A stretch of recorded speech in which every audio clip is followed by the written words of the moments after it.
Hello दोस्तों, स्वागत है आपका हमारे यूट्यूब चैनल में। आज दोस्तों मैं आपके लिए जो वीडियो लेके आया हूँ, इसमें हम वास्तुशास्त्र के कुछ मेन पॉइंट्स को देखेंगे। आज दोस्तों हम सारा का सारा यहाँ पर वास्तुशास्त्र का आपको सार बताने वाले हैं। सबसे पहले दोस्तों हमने यहाँ पर एक प्लॉट लिया है जिसे हमने 30 × 30 फीट का माना है। तो ये टोटल हो गया हमारा 900 स्क्वायर फीट। अगर हम इसे गज में चेंज करना चाहें दोस्तों, तो 9 से अगर इसे डिवाइड किया जाए तो ये हमारा 100 गज या फिर 100 स्क्वायर यार्ड भी से कह सकते हैं। इस तरीके से देखते हैं दोस्तों, 30 फीट तो दोस्तों इसकी विड्थ रहेगी और 30 फीट ही इसकी ये डेप्थ भी रहेगी। ये प्लॉट दोस्तों हमारा एक स्क्वायर प्लॉट रहेगा। इसका दोस्तों वास्तुशास्त्र देखने के लिए हमें सबसे पहले इसको 9 भागों में डिवाइड करने की ज़रूरत होती है। जितनी दोस्तों इसकी लेंथ है, इसको हम बराबर 3 हिस्सों में डिवाइड करेंगे और जितनी इसकी विड्थ है उसे भी हम बराबर 3 हिस्सों में डिवाइड करेंगे। तो हमारे पास यहाँ पर 9 बॉक्स आ जाते हैं। 1 2 3 4 5 6 7 8 और 9। ये जो हमारा प्लॉट है दोस्तों, ये हमारा ईस्ट फेसिंग का है। नॉर्थ 0 डिग्री हमारा यहाँ पर आएगा, ईस्ट 90 डिग्री यहाँ पर आएगा और ईस्ट के अपोजिट में आएगा दोस्तों वेस्ट 270 डिग्री और यहाँ पर आ जाएगा दोस्तों हमारा साउथ 180 डिग्री। जब दोस्तों हमारा प्लॉट इस तरीके से रहेगा तो नॉर्थ और ईस्ट के बीच में जो आएगा दोस्तों हमारा, वो आएगा नॉर्थ ईस्ट, जिसे हम ईशान कोण भी कहते हैं। ये शिव भगवान का कोण माना जाता है। इसी तरीके से ईस्ट और साउथ के बीच में आ जाएगा हमारा अग्निकोण, जिसे हम साउथ ईस्ट कोण भी कहते हैं। इसके बाद देखते हैं दोस्तों, साउथ और वेस्ट के बीच में जो कोण बनेगा ये होगा हमारा नैऋत्य कोण, और जो नॉर्थ और वेस्ट के बीच में बनेगा ये होगा हमारा वायव्य कोण। इस तरीके से दोस्तों 4 तो हमारे पास दिशाएं हो गई, ईस्ट, वेस्ट, साउथ और नॉर्थ, और अग्निकोण, ईशान कोण, वायव्य कोण और नैऋत्य कोण, 4 हमारे पास कोण हो गए। टोटल अगर माना जाए दोस्तों तो हम इनसे 8 दिशाएं भी मान सकते हैं। और 9वां होगा दोस्तों हमारा मध्य स्थान, जिसे हम ब्रह्म स्थान भी कहते हैं। जैसा कि दोस्तों इस बात से हम सभी जानते हैं कि पंच तत्वों को संतुलित करने को ही वास्तुशास्त्र कहा जाता है। अब इन पंच तत्वों को हम देखेंगे कि वास्तुशास्त्र के अनुसार ये किन दिशाओं में रहते हैं, किस दिशाओं में ये इन्हें रखा जाता है। सबसे पहले दोस्तों ईशान कोण की बात करें तो यहाँ पर जल तत्व का वास रहता है। उसके बाद दोस्तों अग्निकोण की बात करें तो यहाँ पर, जो कि हमारा साउथ ईस्ट का होता है, यहाँ पर अग्नि तत्व का वास रहता है। इसके अलावा दोस्तों नैऋत्य कोण की बात करें तो यहाँ पर भूमि तत्व का वास रहता है, और वायव्य कोण की बात करें तो यहाँ पर वायु तत्व का वास रहता है। ये दोस्तों हमारे चारों कोणों में 4 तत्व आ जाते हैं। और मध्य के स्थान में, जो कि हमारा ब्रह्म स्थान होता है, यहाँ पर हमारा आकाश तत्व रहता है। इस तरीके से हमारे 5 तत्व होते हैं और इन्हें संतुलित करना ही हमारा वास्तुशास्त्र कहलाता है। अब देखते हैं दोस्तों हमें किस कोण में हमें क्या चीज़ बनानी चाहिए जिससे कि हमारा वास्तुशास्त्र संतुलित होता है। इससे पहले दोस्तों हम जान लेंगे कि जो वास्तुशास्त्र में जो वास्तु पुरुष हमारे घर में विराजमान होते हैं, उनका जो सिर होता है वो ईशान कोण में रहता है, और उनके दोनों पैर होते हैं, उनकी एड़ी और अंगूठे का जो क्षेत्र होता है वो नैऋत्य कोण में रहता है। इसी तरीके से दोस्तों वायव्य कोण में उनके हाथ और पैर की कोहनियाँ रहती हैं,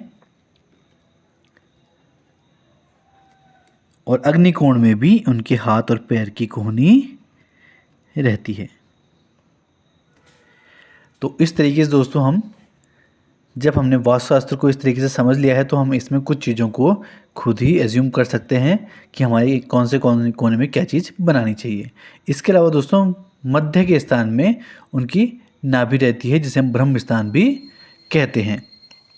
अब देखते हैं दोस्तों, जैसे कि हमने ईशान कोण में बताया कि वास्तु पुरुष का सिर रहता है, तो इसमें दोस्तों हम इस चीज़ को आसानी से समझ सकते हैं कि जो सिर का स्थान होता है दोस्तों, वहाँ पर हम कभी भी टॉयलेट या बाथरूम नहीं बना सकते हैं। तो हमें दोस्तों जब भी टॉयलेट बाथरूम बनाना है तो हमें उसके लिए ईशान कोण से बचने की ज़रूरत रहती है। इसके बाद आते हैं दोस्तों हम साउथ ईस्ट अग्निकोण में। जब यहाँ पर दोस्तों टॉयलेट और बाथरूम बनेगा वहाँ पर पानी का ज़्यादा इस्तेमाल किया जाएगा, और पानी का ज़्यादा इस्तेमाल किया जाएगा दोस्तों तो अग्निकोण का पूर्णतः विरोधी रहेगा। इसलिए दोस्तों अग्निकोण में भी बाथरूम और टॉयलेट नहीं बनाया जा सकता है।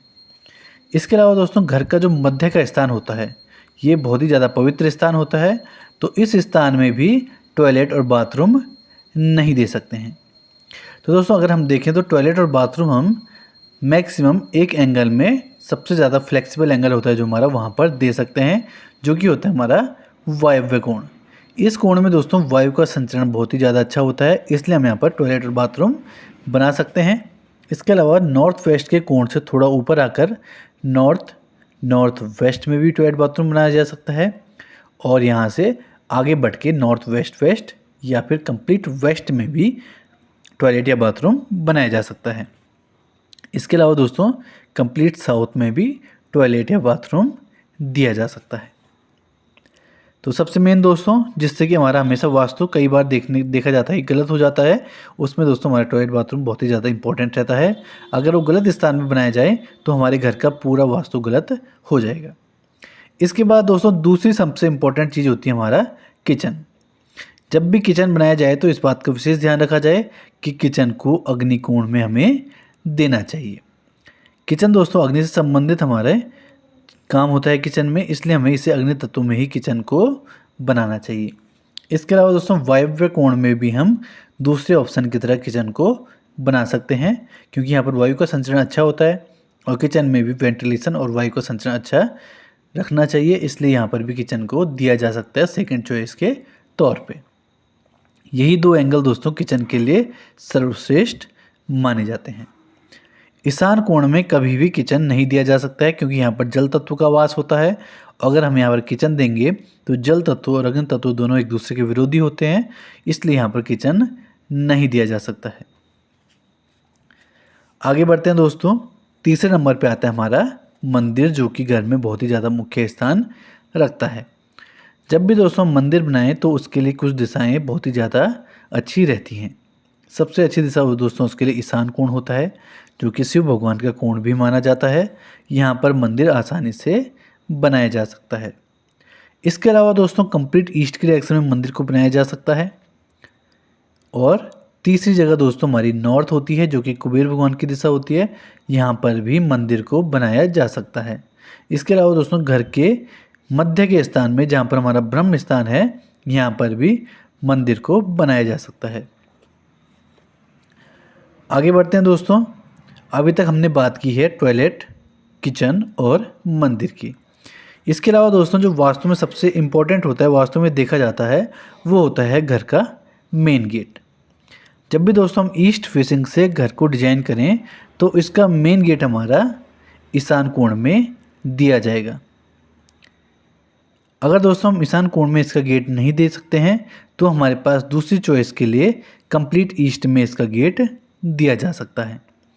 अगर दोस्तों इन दोनों ही कोणों में गेट नहीं दिया जा सके तो हमारे पास एक ही ऑप्शन बचता है, साउथ ईस्ट अग्निकोण में गेट को देना। ये तो दोस्तों ईस्ट फेसिंग से घर बनाते हैं तो उसकी बात है। अगर हम नॉर्थ फेसिंग से घर बनाते हैं तो सबसे पहली चॉइस दोस्तों हमारा नॉर्थ ईस्ट ईशान कोण ही गेट के लिए बनेगा, और सेकंड पे दोस्तों हमारा कंप्लीट नॉर्थ, और थर्ड नंबर पे हमारा नॉर्थ वेस्ट वायव्य कोण रहेगा। इसी तरीके से दोस्तों वेस्ट फेसिंग से अगर घर बनाया जाए तो मेन गेट हमारा नॉर्थ वेस्ट एंगल पे आएगा, और अगर इसमें ना बनाया जाए तो सेकंड चॉइस के तौर पे वेस्ट, और दोस्तों नॉर्थ वेस्ट साउथ वेस्ट में हमें गेट देने से बचना चाहिए, यहाँ वहाँ पर गेट नहीं देना चाहिए।